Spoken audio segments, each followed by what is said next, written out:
in the interview for Rock Bottom, for the Rock Bottom radio show, and of course the Rock Bottom YouTube channel. Vinny Appice, drummer for Vinny Appice, Mob Rules Live, formerly for Black Sabbath, Dio, Axis, Rick Derringer, Heaven and Hell, World War III, and last in line many other bands. Yeah. Yes, so Vinny, how is the run of the tour so far? So far it's been fantastic. We're having a great time, and the band is really a great band.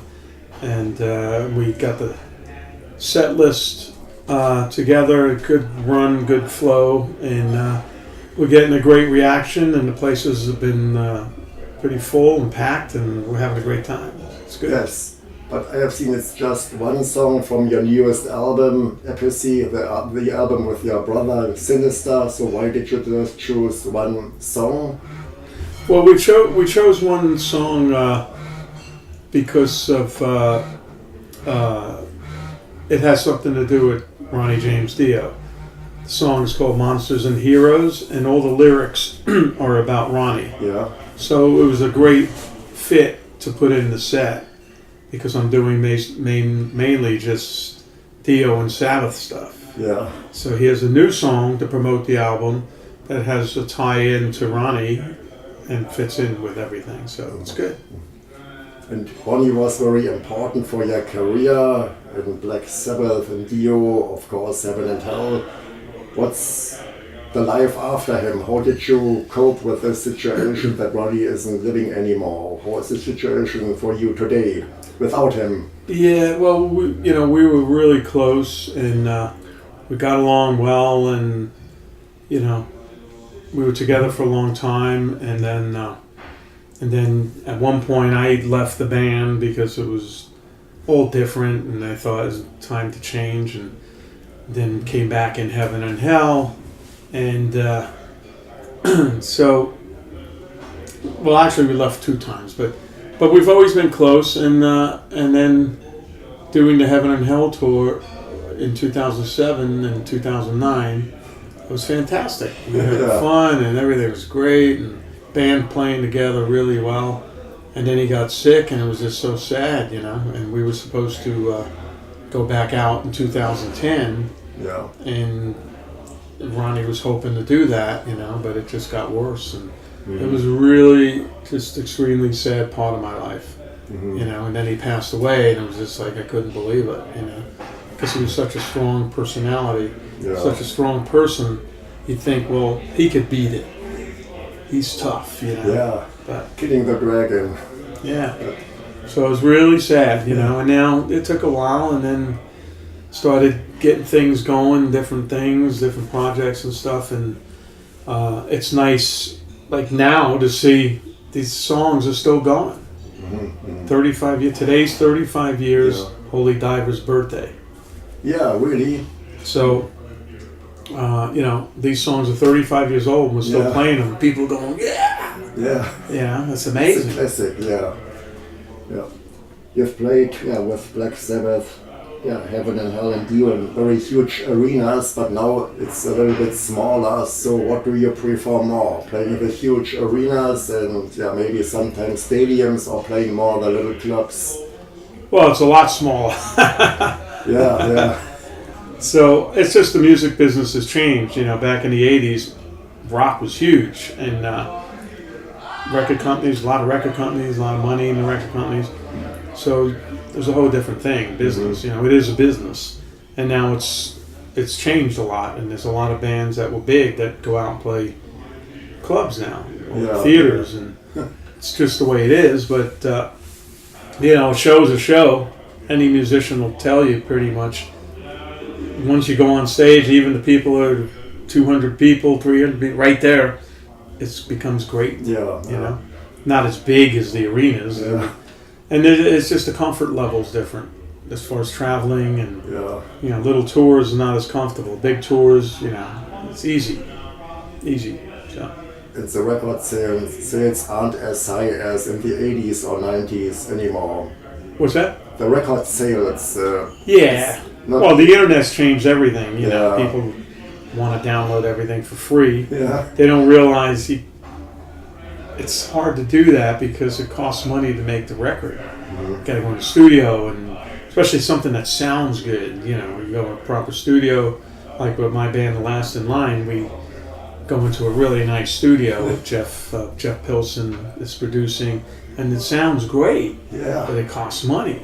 You know, we could do it at my house for free, but it's not going to sound as good. You know, so things cost money, and the internet changed all that. So people like to get things for free, books, CDs, music, and you can check the album. You know, the album comes out 2 days later. It's on YouTube. Yeah, that sucks for us. You know. Yeah, of course. You have released the album Sinister with your brother last year. So, what is behind the song and album title Sinister? Are you and your brother sinister guys, or what's behind this album title? The album title just came from one of the songs. Yeah. Jim Crean wrote the lyrics to that song, and he happened to come up with the word sinister, and it worked in the song. And I think we were going to call the album something else. I forgot. But record company liked it. SPV Records. They liked the name Sinister, and then we came up with the cover. Yeah. And we had a different cover we were going to use, me and Carmine, and then they didn't like it.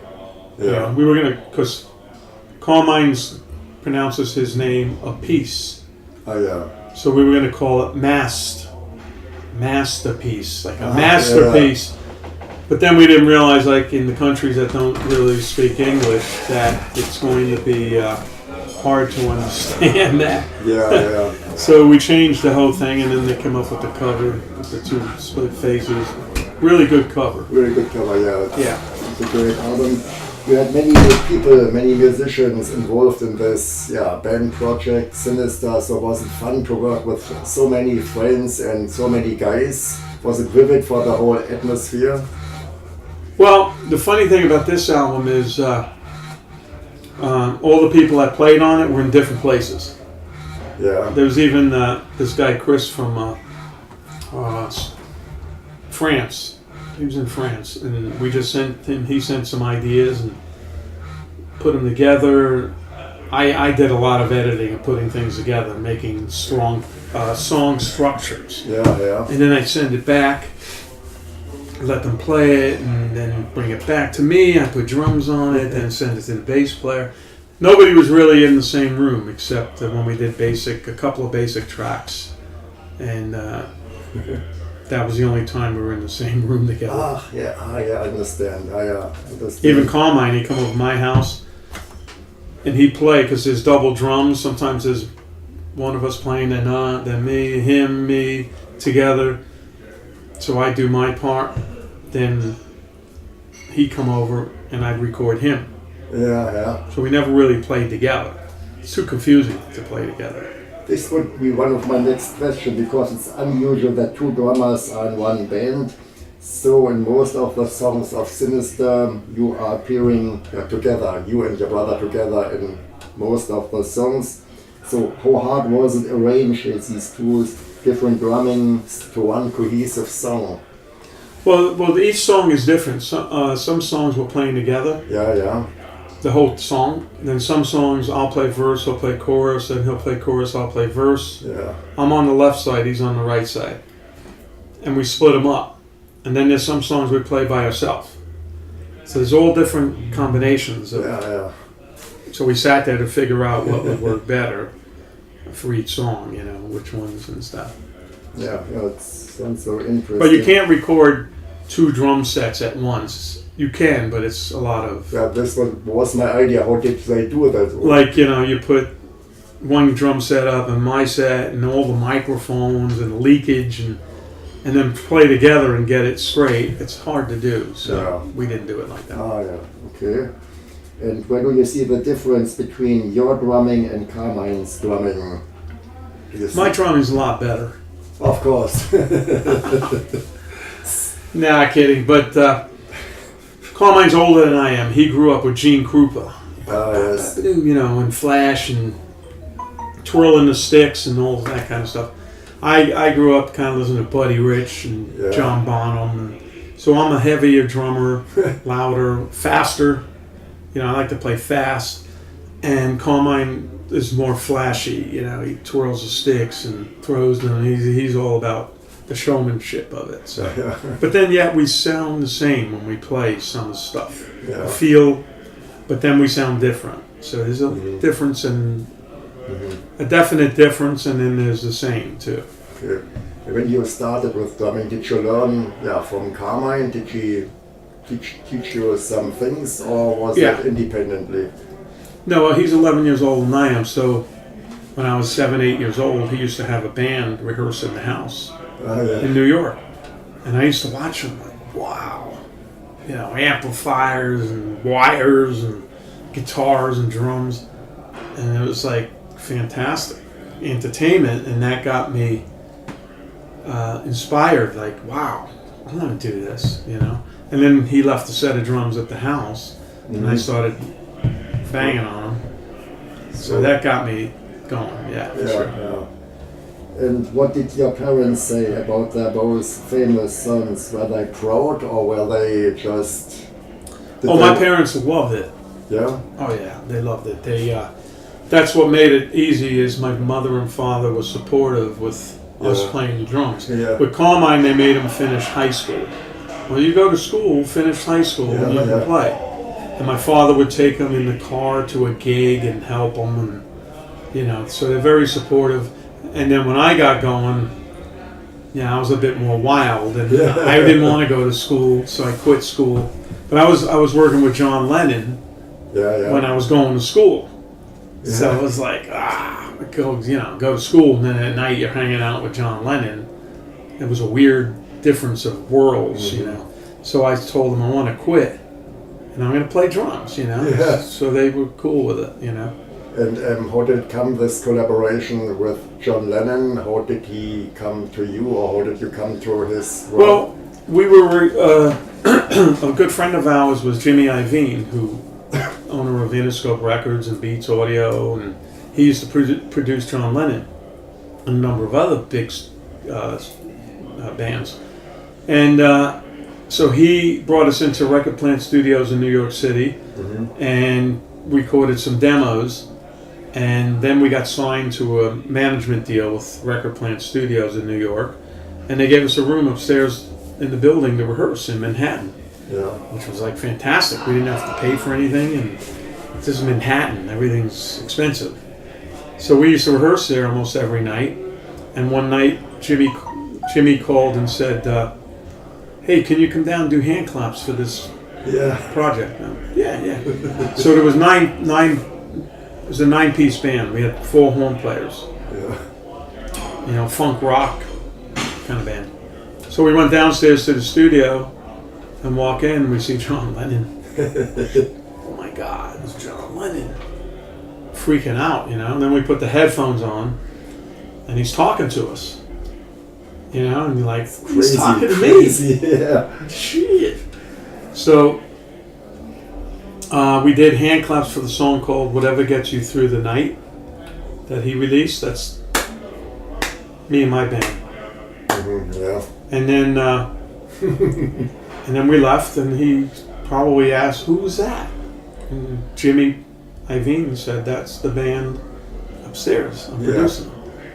A couple days later, we're rehearsing. He comes in. Yeah. We're playing, and he liked us. From what I heard from other people, he heard us and he liked us, and he was thinking of using us as his band. Yeah. So then he asked us to do. We did 3 videos. That's on the DVDs. 3 videos, and then we did the live show. He asked us to do a live show. And that's all over the internet. You can find it. And that was his last live performance. I got to play his last live performance. Oh. Unbelievable. I didn't know that until about 4 years ago. This was in the late 70s, or when? It was 1975. Yes, mid-70s. Yeah. Yeah, that was his last live performance. And I didn't find out until about 4 years ago. It was in a magazine. There's a picture of John and my band, like this, and it talks about it and mentions my name and John Lennon, and says, and this was his last final appearance ever. Oh. I didn't know that. Yeah, that's crazy. Yeah.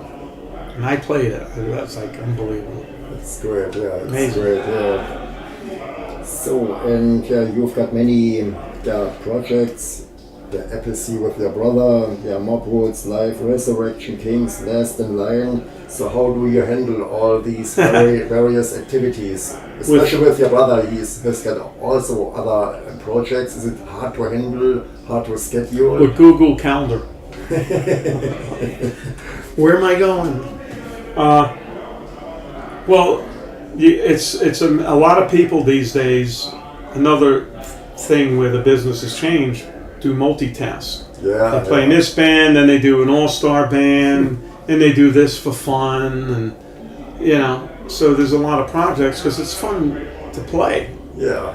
I love playing, and so there's just figure out blocks where, okay, we got some time off, and luckily Carmine and I had time off last year in January and started putting together the album, and it worked out perfect for timing. And then a little later on he got busy, then I went out a little bit last in line, and then you just kind of coordinate the scheduling. Like I just did a whole bunch of shows with Last in Line in America. Oh, yes. And now Vivian, our guitar player Vivian Campbell's going out with Def Leppard. Yeah. So we had to stop. The last show we did was the Big M3 Festival in Maryland in the U.S. So that was our last show, and now he's out for the rest of the year. And we're just finishing up our album with vocals, and then that's going to come out in January, February. So it's just, scheduling everything. So the next step, the next project will Last in Line with your second album. Yeah, second album. Last Night, second album. Yes. Yeah. Sounds great too. Yeah. And it's finished now, or? It's almost finished. Almost finished. We're doing, Andy's fixing some vocals and writing some, a couple songs that need vocals. And then it needs to be mixed. And then it'll be out next year, beginning of next year. And how hard was it for you to lose Jimmy Bain? He died, I guess, 2.5 years ago. Was it a shock for you? Or? Yeah, we were on a rock cruise, and he was very sick before we did the rock cruise, and he made it to the rehearsals, and he sat down, kind of tired, and then we flew all the way to Florida from California. He was okay, and then we played one show before the cruise, and he was okay, but he was, a little tired, and he didn't look great. And then we got on the ship, and we said, all right, now you can rest for a couple of days. You're in your cabin. We had a butler there to take care of him if he wanted to eat, whatever he needed. And then a couple of days later, Def Leppard was ready to go on stage. And we're in the bar hanging out, and somebody comes down, one of the girls crying, it was Jimmy. And I kind of knew. I said, he's gone. I'm sitting there going, this is it. And that's what it was. So we went up to the room, and I saw him, and he passed away.